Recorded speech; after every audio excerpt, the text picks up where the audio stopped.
On March 28, 1999, Simpsons creator Matt Groening unleashed his latest animated creation onto the world, Futurama.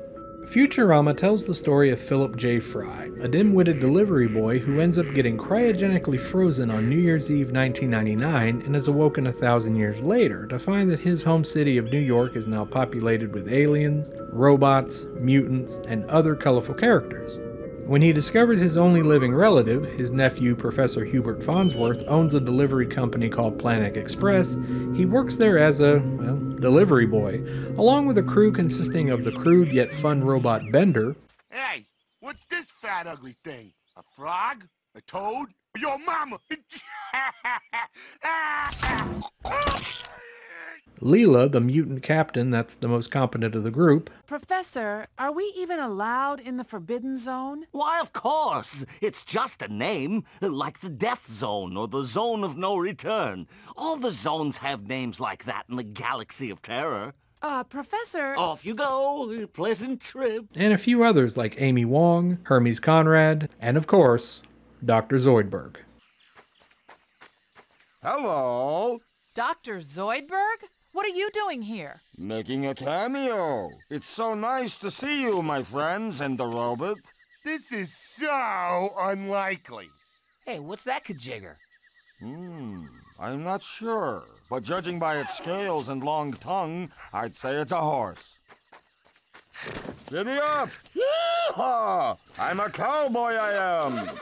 From the first episode, the crew's zany adventures were a breath of fresh air to many viewers who were starting to find The Simpsons a bit stale, and the show was quite popular, until Fox canceled it in 2003 for some reason, other than being Fox. We've just got to accept the fact that Fox has to make room for terrific shows like Dark Angel, Titus, Undeclared, Action, That 80s Show, Wonder Falls, Fastlane, Andy Richter Controls the Universe, Skin, Girls Club, Cracking Up, The Pits, Firefly, Get Real, Freaky Links, Wanda at Large, Costello, The Lone Gunman.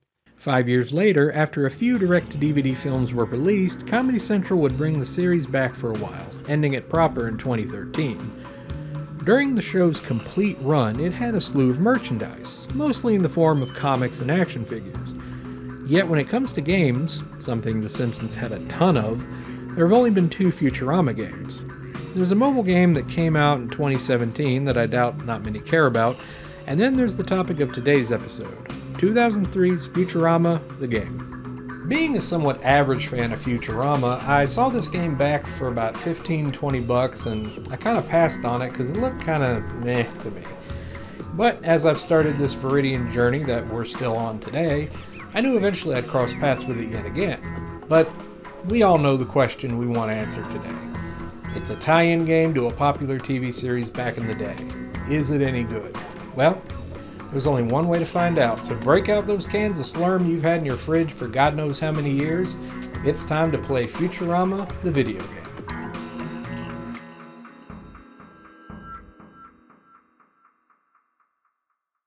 The plot of the game takes place one day at the Planet Express building when Professor Farnsworth walks in and explains to the crew that he sold the company to the evil multi-billionaire Mom, which now makes her ownership of more than 50% of the Earth, making her supreme ruler. When Fry and crew fix their ship and escape, Mom turns the planet into a giant warship to chase after them, ensuing in Mom capturing and taking Farnsworth's head. Thus, the Planet Express crew must find a way to stop Mom, save the Professor, and save the Earth. Not gonna lie, this is a damn funny story, and deservedly so, since the script was written by the staff of the show. On top of that, this is actually considered a lost episode and was retooled as such as a special feature on the DVD of The Beast with a Billion Backs. Is it one of the best in the series? Not really, but as a game plot, it's more than plenty hilarious and fun to follow with. As for gameplay, Futurama split into 4 genres.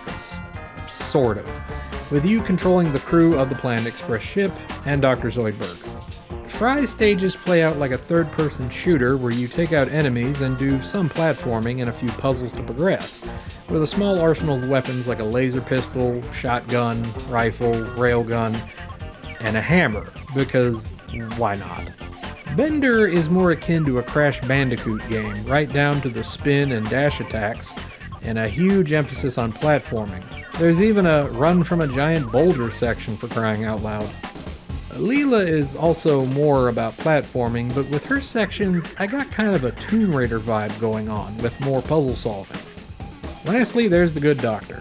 You only play him for one stage, but he's relegated to a race against time while riding a creature. Again, it's very reminiscent of a Crash Bandicoot stage. Each character has health and ammo pickups, or special attack charges for Bender and Leela, as well as collectibles that earn you an extra life for every 25 you get. Even though all characters do play somewhat alike for the most part, I'd have to say that Fry's were the least frustrating, mostly due to him having a gun. Being able to attack enemies from long range is a big help and would have been useful for Leela, who only has melee attacks available. As for Bender, his stages were kind of boring, well, to me anyway, due to how uninspired they felt. Being a robot that bends, you'd think he'd play more like a beat-em-up as opposed to a platformer, but that's just not the case here. And Zoidberg? Ugh, poor Dr. Zoidberg. His one level is just awful. Mostly due to how the creature you're riding on tends to want to stay in the middle regardless of how far you turn to the left or the right, causing you to bang into walls and obstacles often, which makes you restart to the checkpoint. Oh, and did I mention this stage was timed? Yeah, fun stuff going on here. Now, am I saying the Futurama is a terrible game? No. Far from it, in fact. I did have a lot of fun with it. It's just that there's some spots that was either just incredibly frustrating or boring, and that just made the experience drag on a bit too long. Plus, the camera can go to hell. It angles itself at the worst spots when you're trying to outrun or survive an enemy or obstacle, and most of all, it's permanently inverted. So if you're like me and you can't stand right being left and down being up, you're boned, as Bender would say. There are nibblers throughout the stages you can collect that'll unlock the cutscenes, music, and loading screen ads that you see throughout the game, but that's pretty much it for extras, giving you not much reason to come back. For presentation, this is one well done game. The visuals pull off that 2D into 3D look that most games at the time tried to do and were very hit or miss, with a cel-shaded look for both the characters and the stages. Audio gets an even better treatment with not only a soundtrack created by the series composer, but the voice cast from the show are all here reprising their roles, and to my surprise, they don't sound bored or just waiting for a paycheck, which is a big treat. Good news, everyone! I've sold Planet Express to Mom. Also, why are you wearing that funky hat? What? Oh, this? No reason. That was odd. Mighty odd. Are you off your nut, Professor? How could you sell the company to Mom? I had to. We've been losing money. Perhaps my strategy of using a giant spaceship to deliver one package at a time wasn't as clever as I thought. Plus, you three never actually charged anyone. Yeah, sorry about that. Sorry. Ah, this bends. Oh, fuff. It's not like this is the end of the world as we know it. This is the end of the world as we know it. Futurama is a well put together game as far as its visuals, story, and audio goes, and it's a delight for any fan of the show. As a game though, it's just okay.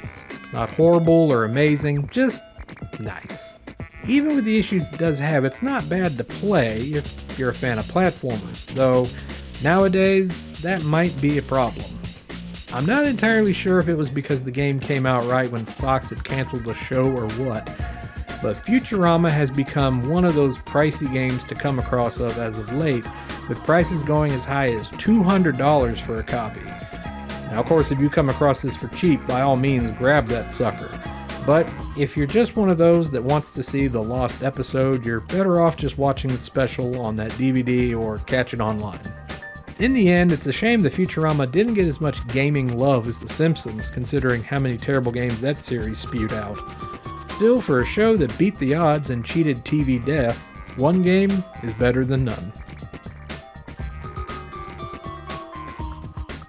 Well, looks like Futurama's done and in the bag, so on to the next one.